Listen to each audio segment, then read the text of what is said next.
로마서 12장 1절 2절 같이 합독하겠습니다. 시작. 그러므로 형제들아 내가 하나님의 모든 자비하심으로 너희를 권하노니 너희 몸을 하나님이 기뻐하시는 거룩한 산 제물로 드리라. 이는 너희가 드릴 영적 예배니라. 너희는 이 세대를 본받지 말고 오직 마음을 새롭게 함으로 변화를 받아 하나님이 선하시고 기뻐하시고 원전하신 뜻이 무엇인지 분별하도록 하라. 아멘. 우리는 3년 전 코로나를 겪었습니다. 코로나19 때 교회마다 참 어려운 점이 많았습니다. 가장 어려웠던 점은 예배를 못 드리게 했던 것입니다.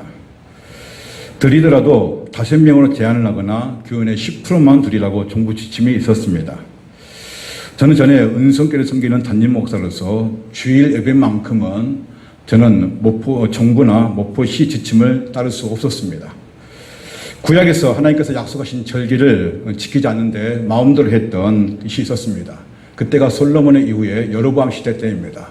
여로보암이 하나님의 그 절기를 마음대로 바꿨고 그것으로 인하여서 19명의 모든 왕들은 이제 하나님의 그 말씀에 불순종, 절기를 바꾸면 해서 나라가 멸망하는 것을 저는 알고 있기 때문에 하나님께서 주시는 이 예배는 절대로 약속된 것이기 때문에 저는 반드시 피하거나 드릴 수 없음을 저는 분명히 말했습니다.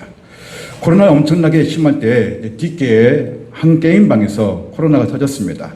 근데 주일 아침에 시 공무원들이 3명에서 4명이 저희 교회를 이렇게 막 감싸고 있었습니다. 이 가만히 보니까 다른 교회는 제 주변에 교회가 많기 때문에 제가 이제 아침 일찍 한 바퀴 돌고 가서 보니까 다른 교회는 다 문을 닫고 예배를 드리지 않았지만 저는 예배를 끝까지 드렸습니다. 그래서 이제 시 공무원이 다음 주 와가지고 목사님이 절대 예배 드리면 안 됩니다. 절대 드리면 안 됩니다. 라고 했을 때 저는 마음속으로 예배를 드릴 수 없다는 그 말에 저는 벌금을 내서라도 나는 예배를 드리겠다 했습니다.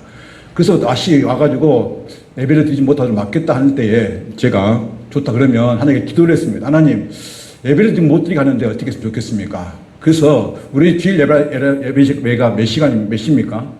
11시잖아요. 하나님, 제가 그러면 11시 예배는 못 드려도 6시 예배를 드리겠습니다. 그래가지고 제가 주일날 6시에 숭배될 때 예배를 드리겠다고 연락하고 그날 6시에 우린 예배를 드렸습니다. 예. 여러분, 저한테는 예배는 목숨입니다. 저한테는 예배는 생명입니다. 왜냐하면 존 메가다 목사님이 복음지 목사님이신데 아주 유명한 목사님이 이렇게 말씀합니다. 예배를 말할 때 예배를 드림으로써 구원을 받는다 하겠습니다. 다시 말해서 예배는 생명과 같다고 표현하고 있는 것입니다. 그래서 사도 바울이 갈라디아서 1장 10절에 이렇게 말씀을 합니다. 같이 한번 읽어볼까요? 시작. 이제 내가 사람들에게 좋게 하랴, 하나님께 좋게 하랴, 사람들에게 기쁨을 구하랴. 내가 지금까지 사람들의 기쁨을 구하였다면 그리스도의 종이 아니니라. 아멘. 저는 이 말씀을 항상 묵상하면서 내가 사람들의 기쁨을 구하는 예배가 아니라 그들이 막는다더라도 나는 이 예배만큼은 하나님을 기쁘시게 하기 위해서 저는 이 예배를 고수하고 코로나 시대에도 한 번도 쉬지 않고 저는 예배를 계속 지켰습니다. 그래서 사랑하는 성도님, 저는 여러분에게 부탁하고 싶습니다. 이 예배는 하나님께 드리는 예배이기 때문에 목숨 걸고 이 예배를 드리시길 주님의 축원드립니다. 지금 우리는 주님의 핏값으로 사신 교회에 와서 예배를 드리고 있습니다. 그러면 지금 우리는 하나님께 예배를 드린다고 하는데 하나님이 받으시는 예배가 무엇인지 그리고 진정한 예배가 무엇인지 반드시 우리는 알아야 합니다. 물론 많이 이 예배에 대해서 들었을 것입니다. 그러나 다시 한번 제가 강조하는 것은 이 예배는 우리가 반드시 주님 오실 때까지 지켜야 할 의무와 책임이 있기 때문에 그리고 어떻게 예배를 드려야 하는지를 반드시 알아야 되기 때문에 저는 예배를 너무너무 중요하게 여기고 강조를 참으로 많이 합니다. 그렇다면 참된 예배가 무엇인지에 대해서 우리 생각할 때 2가지 큰 의미가 있습니다. 그 첫 번째 뭐냐면 우리가 잘 알고 있는 개혁과 부흥이라는 것입니다. 자, 개혁이란 무엇이냐? 개혁이라는 것은 우리가 잘 아는 것처럼 무엇을 바꾸다 이런 뜻인데 진정한 개혁의 의미가 무엇이냐면 리포메이션, 다시 말해서 원래의 정신으로 돌아간다는 거예요. 그러니까 개혁이란 말은 무슨 뜻이라고요? 원래 정신으로 돌아가는 것을 개혁이라 하는 것입니다. 그러면 부흥이라는 것은 우리가 교회 부흥을 원한다고 많이 기도를 합니다. 그러면 진정한 부흥은 우리 영어로 리바이벌이라는 뜻인데 이 뜻이 무슨 뜻이냐? 부흥이란 이것은 예수 그리스도의 생명이 살아나는 것을 부흥이라는 것입니다. 그러니까 개혁과 이 부흥이 이 두 가지가 하나가 되어서 참된 예배의 이 본질을 회복하는데, 그러면 진정한 부흥이 무엇이냐? 성도들 안에, 교회 안에 예수님의 마음이 다시 살아나는 것, 주님의 그 첫사랑이 다시 회복하는 것, 주의 말씀을 통하여 잃어버렸던 감사가 다시 감사로 넘치는 것을 진정한 부흥이고 진정한 개혁이라는 것입니다. 다시 말한다면 예배도 하나님이 받으시는 예배로 돌아가자는 것입니다. 우리가 드려지는 예배가 예수 그리스도의 생명이 살아나는 예배를 회복하자는 것입니다. 이것이 개혁이고 부흥이라는 것입니다. 샘물교회의 성도님들이 개혁과 부흥의 시대를 준비하고 생명 있는 예배를 드릴 수 있기를 주님을 축원드립니다. 그러면 오늘 사도 바울은 로마서 12장 1절 2절에 참된 예배자의 삶이 무엇인지 오늘 우리에게 말씀하고 있습니다. 12장 1절 2절 다시 한번 읽겠습니다. 시작. 그러므로 형제들아 내가 하나님의 모든 자비하심으로 너희를 권하노니 너희 몸을 하나님이 기뻐하시는 거룩한 삶 제물로 드리라. 이는 너희가 드릴 영적 예배니라. 너희는 이 세대를 본받지 말고 오직 마음을 새롭게 함으로 변화를 받아 하나님의 선하시고 기뻐하시고 온전한 뜻이 무엇인지 분별하도록 하라. 아멘. 예배는 우리의 삶과 밀접하게 연관되어 있습니다. 예배는 우리의 삶과 절대로 나뉠 수가 없습니다. 성경은 공적인 예배도 하나님께 드려야 하지만 우리의 삶 또한 하나님께 드리는 예배라고 분명히 말씀을 하고 있습니다. 하나님께서 최초의 사람 아담 때부터 하나님을 경외하며 그리고 예배를 드리는 것과 그의 말씀 따라 사는 것을 분리해서 말씀하시지 않았습니다. 성경은 하나님께서 가인과 아벨 두 사람의 제사 중 아벨의 제사만 받으시고 가인의 제사는 받지 않으셨다고 분명히 성경은 기록하고 있습니다. 그 이유는 두 사람이 믿음의 삶에서 차이가 있었기 때문입니다. 가인의 제사가 연락되지 않는 것은 분하게 연락되지 않았기 때문에 이 가인은 분해서 화가 나서 동생을 죽이는 살인까지 저지른 것은 우리는 성경에 기록되어 있습니다. 문제는 그가 제사를 드리지 않되 있는 것이 아니라 그들이 제사를 드리는 마음과 태도와 중심에 있다는 것입니다. 예배를 드리는 마음이 어떠했는가에 초점이 있다는 것입니다. 동생을 죽인 가인도 제사를 분명히 하나님께 드렸습니다. 그러나 가인의 믿음의 삶을 충실하게 살지 않으면서 제사를 드렸기 때문에 하나님께서 받으시는 예배를 연락하지 않으셨다는 것입니다. 저는 오늘부터 시작해서 제가 준비되기까지 이 예배에 대해서 이 예배가 너무나 중요하기 때문에 제가 시리즈로 이 예배를 준비하고자 하는 것입니다. 그리고 설교하려고 준비하고 있습니다. 하나님께서는 이렇게 처음부터 예배와 삶을 나누지 않으셨습니다. 가인의 제사가 거부된 결정적인 이유는 그의 삶이 예배와 분리되어 있기 때문입니다. 하나님께 예배하는 자는 공적으로 예배를 하는 행위뿐 아니라 그의 삶 자체가 사실상 하나님께 드리는 예배입니다.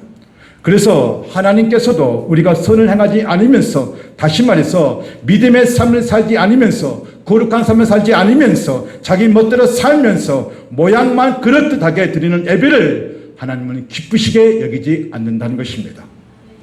그래서 성경은 삶의 예배를 어떻게 드렸는지 다시 우리에게 모범으로 보여주는 그 말씀이 로마서 12장 1절입니다. 그러므로 형제들아 내가 하나님의 모든 자비하심으로 너희를 권하노니 너희 몸을 너희 육체를 하나님의 기뻐하시는 거룩한 삶 제물로 드리라. 이는 너희가 드릴 영적 예배니라고 분명히 사도 바울은 말하고 있습니다. 바울은 이 말씀에서 예배가 주일날 드리는 공적인 예배만 끝나는 것이 아니라 성도가 삶의 예배를 어떻게 드렸는지를 가르쳐주고 있다는 것입니다. 바울이 하나님께서 받으실 만한 영적 예배의 시작은 무엇인가? 나라는 존재가 하나님께서 기뻐하시는 삶 제물을 드리라는 것입니다.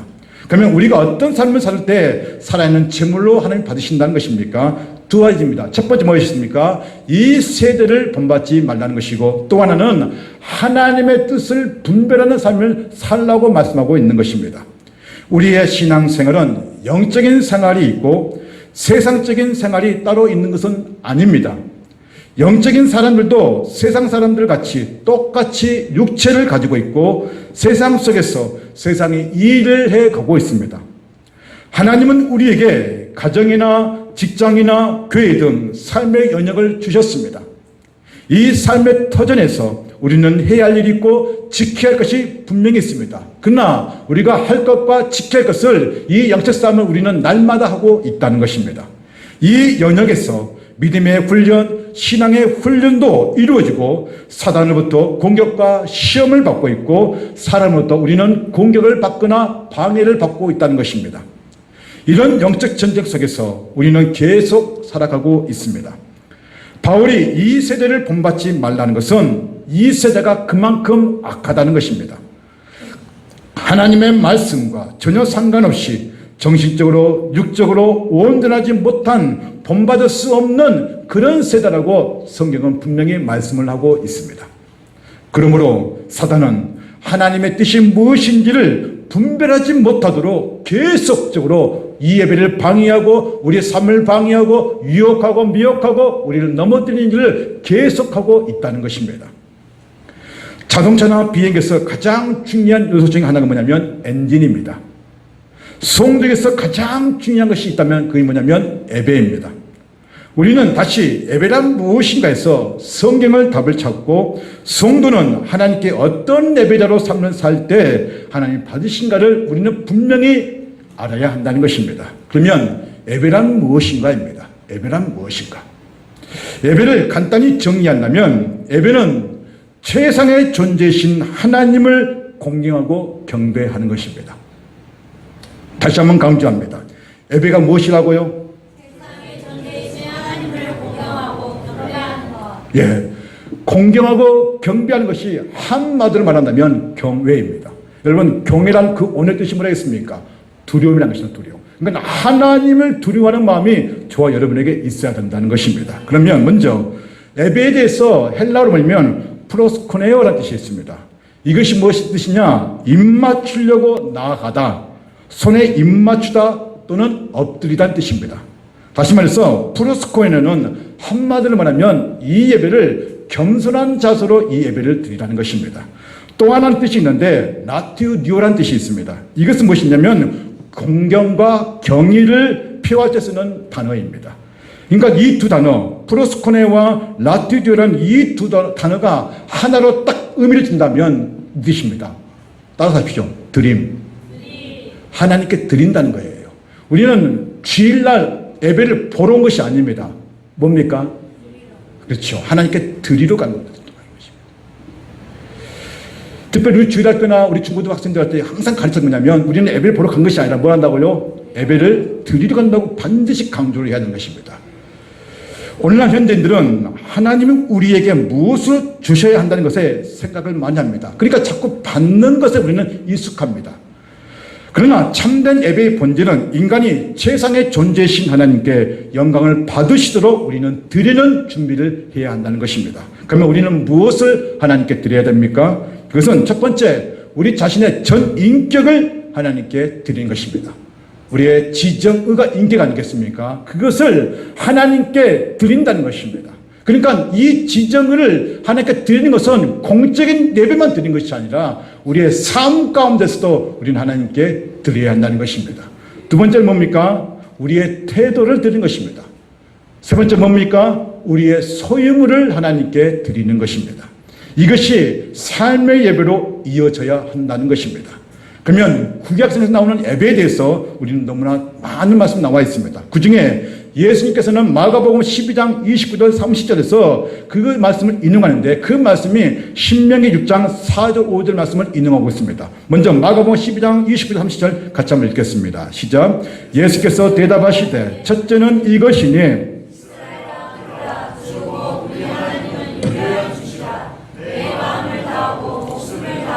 뜻을 다하고 힘을 다하여 주 너의 하나님을 사랑하라 하신 것이요. 아멘. 이 말씀은 우리를 예배로 부르심에 대해 말씀하시는데 하나님의 모든 계명 중 가장 중요한 것은 하나님은 유일신 하나님이라는 것입니다. 오직 여호와 한 분의 하나님을 반드시 믿으라는 것입니다. 또 하나는 우리의 마음을, 목숨을, 힘을 다하여 하나님을 사랑하라는 것입니다. 그러니까 유일신 하나님과 하나님의 사랑하는 것이 바로 예배의 중요한 본질이라는 것입니다. 구약에서 이스라엘 백성들은 가나안에 출애굽한 가정 가운데 성막 중심의 삶을 살았습니다. 성막 중심은 오직 하나님께 예배를 드리기 위해서 설계된 것이었습니다. 출애굽기 25장 22절 시작. 거기서 내가 너와 만나고 속죄소 위 곧 진국교 위에 있는 두 그룹 사이에서 내가 이스라엘 자손을 위하여 내게 명령할 모든 일을 내게 이르리라. 자, 성막을 주신 만드신 가장 첫 번째 이유가 무엇입니까? 바로 나와 있죠. 거기서 너와 내가, 거기가 어디입니까? 성막입니다. 그러니까 성막에서 하나님이 직접 성막을 만드실 수 있도록 사이즈와 모든 것을 재료를 어떻게 만들 것인지 이미 뭐냐면 주셨습니다. 근데 그 모세는 그 제정한대로 성막을 만들었습니다. 근데 만든 후 과정 가운데 하나님께서 분명히 모세에게 말씀하고 있습니다. 내가 거기서 뭐라고요? 너와 뭐 한다고요? 만난다는 것입니다. 그러니까 이 성은 오늘날 뭡니까? 교회입니다. 그러니까 교회는 반드시 하나님을 만나는 장소가 되는 것입니다. 또 하나 그 뒤에 보십시오. 뭐라 했습니까? 내게 명령한 모든 일을 내게 이른다고 말씀하셨습니다. 그러니까 이 성막에서 만나지만 그 말씀하신 바를 지시한 바를 성막에서 하나님 만난 자에게 말씀해 주신다고 말하고 있는 것입니다. 성소는 하나님의 자신의 백성을 만나는 장소였습니다. 그것을 예배 외에 다른 목적으로 사용하는 것은 아주 중대한 신성모독으로 간주했습니다. 성막 안에 있는 자리가 없었습니다. 앉은 자리가 없었습니다. 이스라엘 백성은 앉거나 보살핌을 받기 위해 그곳에 가지 않았습니다. 즐거움을 얻기 위해 가지도 않았습니다. 그들은 오직 하나님을 예배하고 섬기기 위해서 예배의 성막에 갔던 것입니다. 성막 옆에는 예배를 인도하는 제사장들이 있었습니다. 그리고 조금 더 떨어진 뒤에는 레인들이 있었습니다. 여러분, 제사장과 레인들은 오직 하나님의 그 성막을 보살피고 살피는 것에 쓰임받는 사람들이었습니다. 그리고 레인과 좀 더 떨어져 있는 성막 중심으로 12의 지파, 다시 말해 종족들이 살았는데, 모든 것은 이 이스라엘 모든 종족들은 12지파들은 그 성막 중심, 다시 말해서 하나님의 예배 중심의 삶을 살게 해서 하나님께서 반드시 질서에 하나님께서 분명히 이렇게 하라고 말씀을 지시를 내렸던 것입니다. 그러니까 성도는 교회 중심, 예배 중심의 삶을 살 때 하나님께서는 반드시 축복해 주신다고 약속을 하고 있는 것을 믿으시길 바랍니다. 그러면 오늘날 우리에게 교회 중심의 모든 것은 반드시 잊지 마십시오. 성도는 예배 중심의 삶을 살아야 한다는 것을. 하나님이 받으시지 않으시는 예배가 있었습니다. 모세는 율법은 예배 의식에 사용되는 도구를 정확히 어떻게 만들었는지 분명히 우리에게 말씀하고 있는 것을 볼 수 있습니다. 그게 출애굽기 30장 34에서 36절에 향을 만드는 방법을 하나님께서는 모세에게 뭐냐면 가르쳐 주었습니다. 제조하는 방법을 가르쳐 주었습니다. 근데 그 향은 예배를 위한 향이었던 것입니다. 향을 통해서 향기가 하늘로 올라가기 때문에 향을 제조하는 방법을 하나님께서는 모세에게 가르쳐 주셨습니다. 그리고 38절에 하나님은 그 향을 다른 용도로 쓰면 하나님께서는 경고의 메시지를 또한 하셨던 것입니다. 34절부터 38절까지 같이 읽겠습니다. 시작. 여호와께서 모세에게 이르시되 너는 소합향과 나감향과 풍자향의 향품을 가져다가 그 향품을 유향에 섞되 각기 같은 분량으로 하고 그 향 얼마를 곱게 찍어 내가 너와 만날 회막 안 증거거 앞에 두라. 이 향은 너희에게 지극히 거룩하니라. 내가 여호와를 위하여 만들 향은 거룩한 것이니 너희를 위하여는 그 방법대로 만들지 말라. 냄새를 맡으려고 이 같은 것을 만드는 모든 자는 그 백성에게서 끊어지리라. 사랑하는 성도님, 이 향은 누굴 향한 향입니까? 오직 여호와를 향한 향이라는 것입니다. 근데 이 향은 뭐라 합니까? 거룩한 향이라는 것입니다. 만약에 이 향을 맡으려고 자기들이 제조하거나 만들면 반드시 뭐 하겠습니까? 죽는다는 것입니다. 하나님께서 이 향은 너에게 거룩하다고 분명히 말씀하셨고 예배는 특별한 향처럼 거룩해야 한다는 것입니다. 누구든지 30시서 향을 만들 때 너희를 위하여 만들지 말라는 것입니다. 예배가 하나님께만 드리는 예배를 준비해야지 너희를 위하여 예배를 준비하지 말라는 것입니다. 의미 없는 예배, 향기가 없는 예배를 만들지 말라는 것입니다. 그래서 38절에 자신이 맡으려고 향을 만들지 말라는 것은 어떤 이리적인 예배를 만들어서 하나님보다는 인간을 기쁨을 주기 위해서 예배를 드리지 말라는 것입니다. 만약 이런 인위적인 예배를 만들고 드린다고 한다면 하나님께서는 우리에게 경고의 말씀을 하십니다. 38절에 그 백성 중에서 끊어질 것이라고 분명히 말씀하고 있습니다. 자기가 맡고 싶어서 향을 만들어 제조를 하면 목숨을 잃게 되고 하나님께서 만들려고 하는 방법대로 하지 않으면 죽게 될 것을 분명히 성경을 말씀하고 있습니다. 성도님, 우리가 어떻게 예배를 드려야 하는지 말씀으로 보여주고 있습니다. 예배는 하나님이 받으신 예배를 기억하고 준비하라는 것입니다.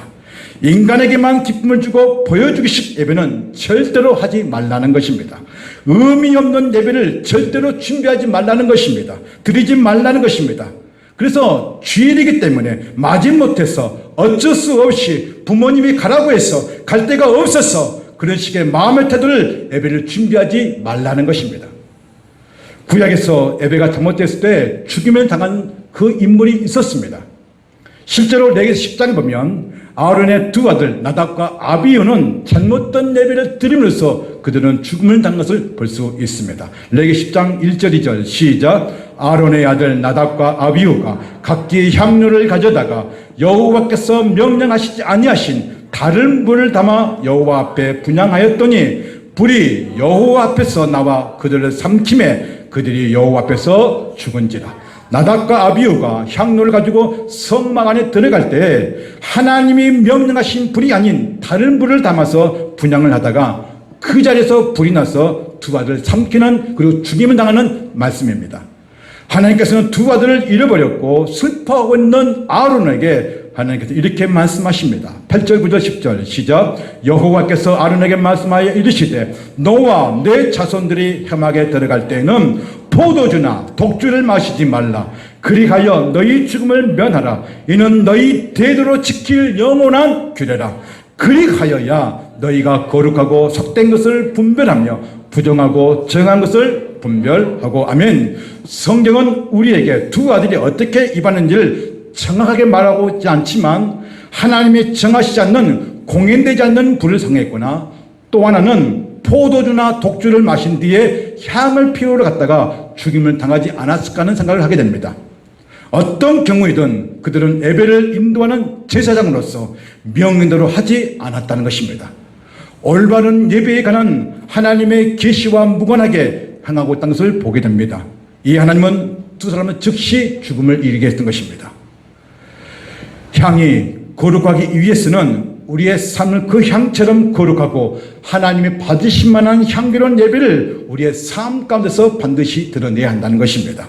삶이 예배와 분리된다면 주님께서는 이 예배를 연락하지 않으시고 기도를 듣지 않으신다고 분명히 말씀하고 있습니다.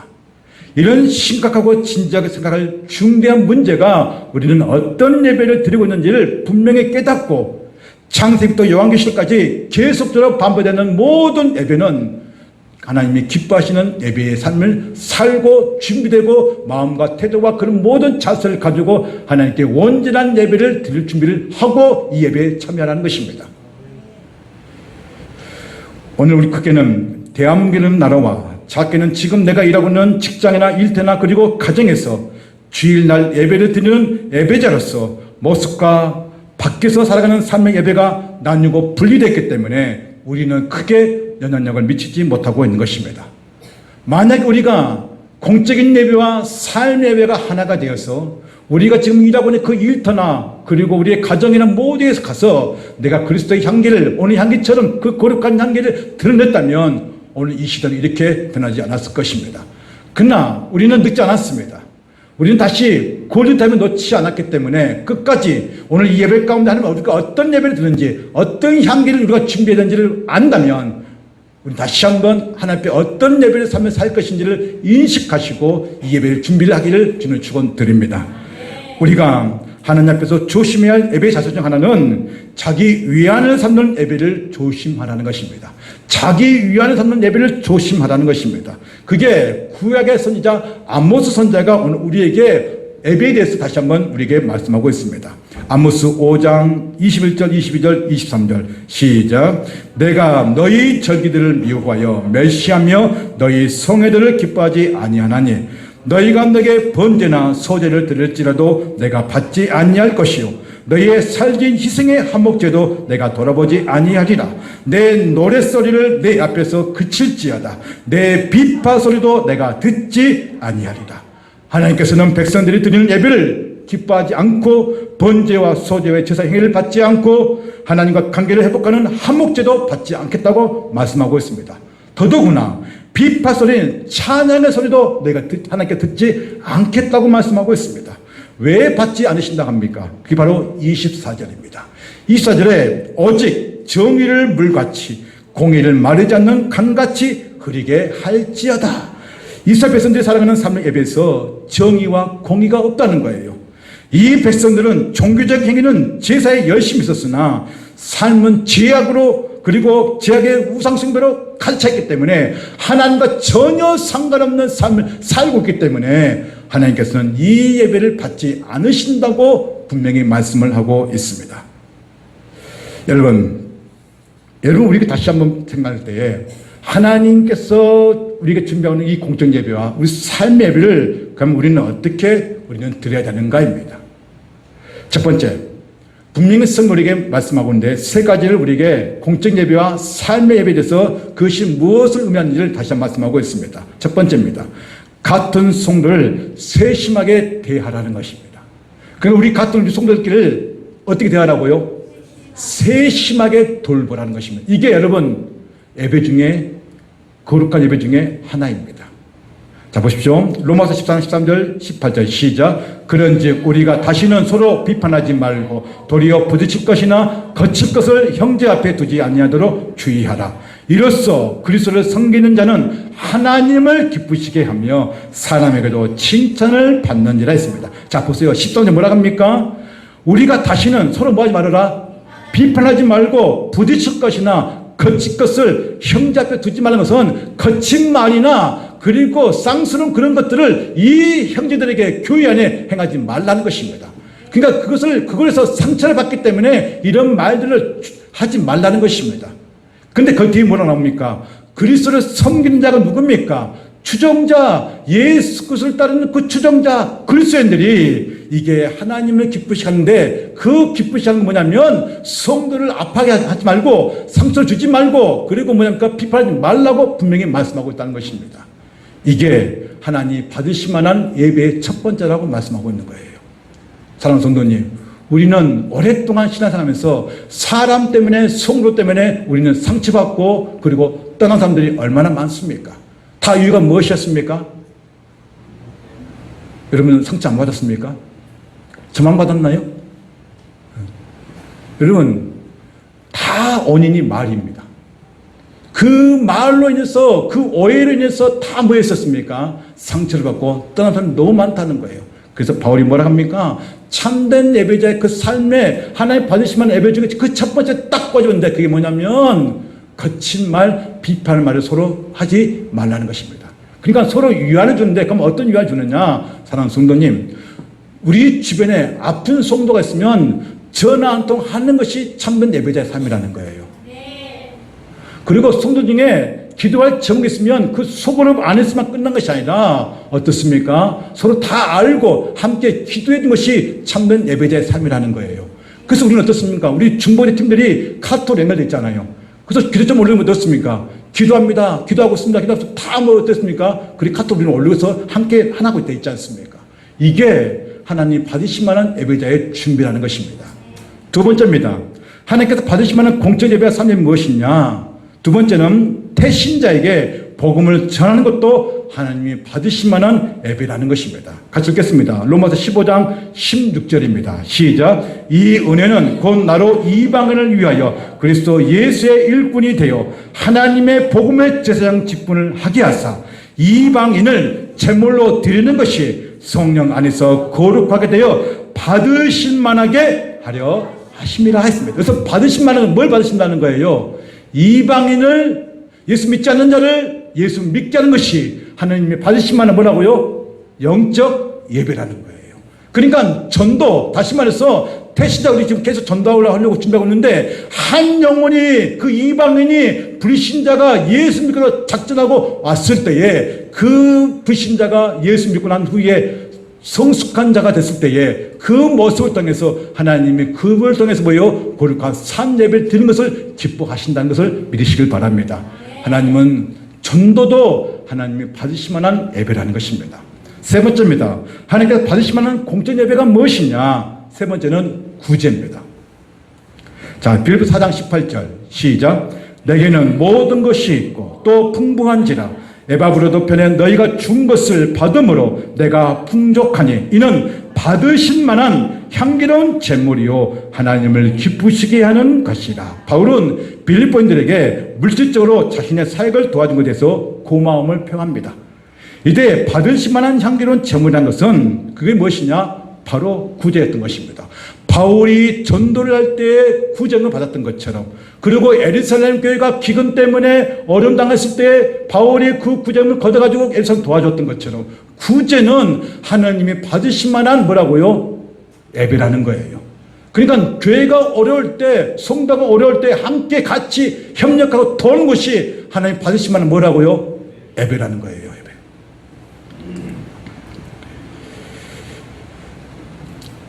오늘 우리는 이 세 가지 분명한 삶의 예배 가운데 성도를 세심하게 돌아보는 것, 그리고 전도하는 것, 구제하는 것도 삶의 예배 중에 하나라는 것을 분명히 말씀하고 있습니다. 그러면 참된 예배의 특징이 있습니다.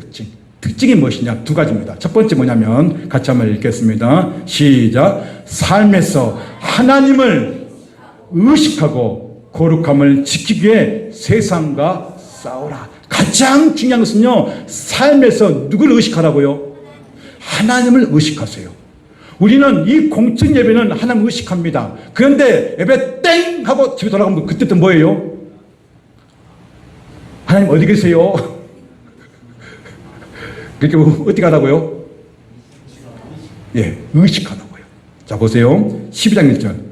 하나님이 기뻐하시는 거룩한 삶 제물로 드리라. 이 세대를 본받지 말고 오직 마음을 새롭게 하라. 그러니까 이 세대를 본받지 말라는 것은 영적 싸움을 세상과 하라는 거예요. 구별된 삶을 살라는 거예요. 성도가 삶의 예배를 어떻게 살 것인가를 분명히 조여주는 말씀입니다. 우리 주위 환경에 따라 몸의 색깔을 바꾸는 카멜로 같은 사가 되어서는 안 된다는 것입니다. 주일날 공적 예배를 드리는 예배 시간에 하나님을 반드시 의식해야 하는 것처럼 우리의 삶의 예배 가운데서도 분명한 태도와 분명한 모습을 통해서 우리는 하나님의 살아계심을 의식하는 삶의 예배자의 준비를 반드시 하라고 분명히 말씀을 하고 있습니다.